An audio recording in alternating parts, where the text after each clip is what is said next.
E, logicamente, como nós descrevemos, como nós destacamos em slides anteriores, para cada KPI de resultado, eu preciso ter um KPI de progresso.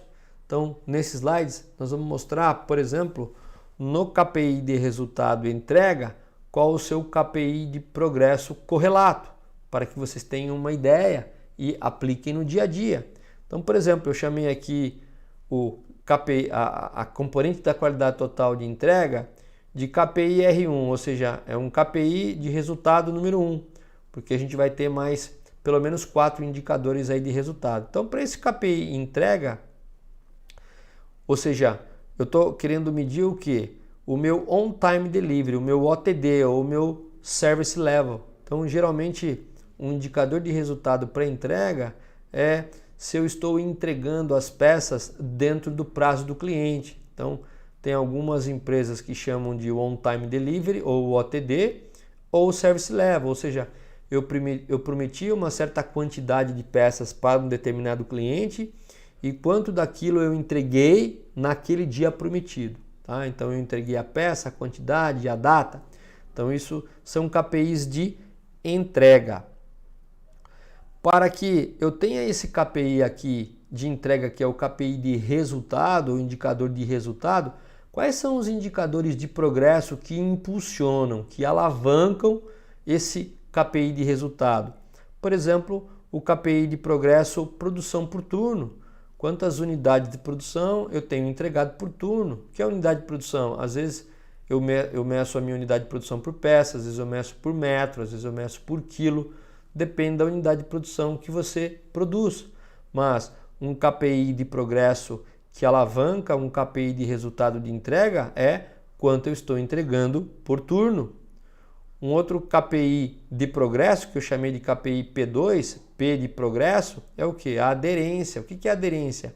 É quais as peças que eu estou produzindo dividido pela quantidade de peças que eu planejei. Ou seja, os itens planejados que eu produzi sobre os itens planejados que eu produzi sobre aqueles que realmente eu deveria produzir. Então isso é aderência.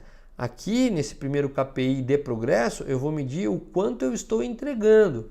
E nesse segundo KPI, que eu vejo a aderência, é se aqueles part numbers, se aqueles itens que eu deveria produzir, eu realmente estou produzindo. Então aqui é a quantidade e aqui é a peça que o cliente deseja. Então, para que realmente a gente tenha uma boa entrega ao cliente, um bom service level, que são indicadores de resultado de entrega, eu tenho esses dois de progresso. Agora, para que realmente eu tenha uma boa produção por turno, um outro indicador interessante é o indicador de OE, na operação restrição. Se eu tiver um bom OE, eu vou ter uma boa produção por turno, que vai favorecer aqui a entrega.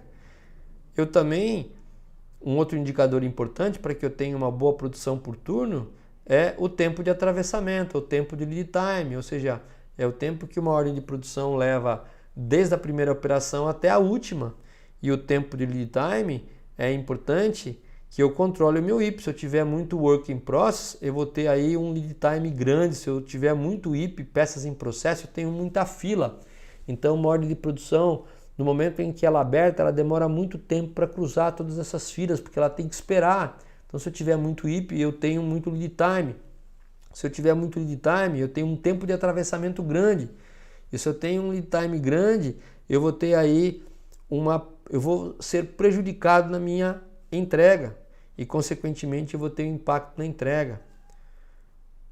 E uma coisa importante, né? Aqui nós mostramos, por exemplo, no indicador entrega, que é um KPI de resultado, 2 KPIs de progresso, que alavancam a entrega, que é a produção por turno e a aderência. Porém, percebam agora o seguinte, quando eu olho isoladamente o KPI de produção por turno, que era de progresso, quando eu olho ele isoladamente e começo a olhar para baixo, o KPI de progresso ele passa a ser resultado. E o OAE, por exemplo, passa a ser um KPI de progresso, porque o OAE ele vai alavancar o resultado de produção por turno. Então, quando você olha por blocos, é importante você ver que um é resultado e um é progresso. Depois que você olha esse segundo bloco, aqui eu tenho um indicador de resultado e logo abaixo eu tenho indicadores de progresso. Então você pode usar para o indicador de resultado entrega qualquer um desses abaixo, que mais você tenha facilidade de controlar. Você pode inclusive controlar o de produção por turno como indicador de progresso, tendo a ciência que outros indicadores embaixo vão alavancar esse indicador de progresso e seria bom você monitorar também. Então tá aqui 2 exemplos de indicador de progresso, produção por turno e aderência, e o que suporta esses indicadores de progresso e o indicador de resultado na entrega geralmente muito utilizado aí o on-time delivery e o service level. Então tá aqui KPI de resultado, KPI de progresso na entrega.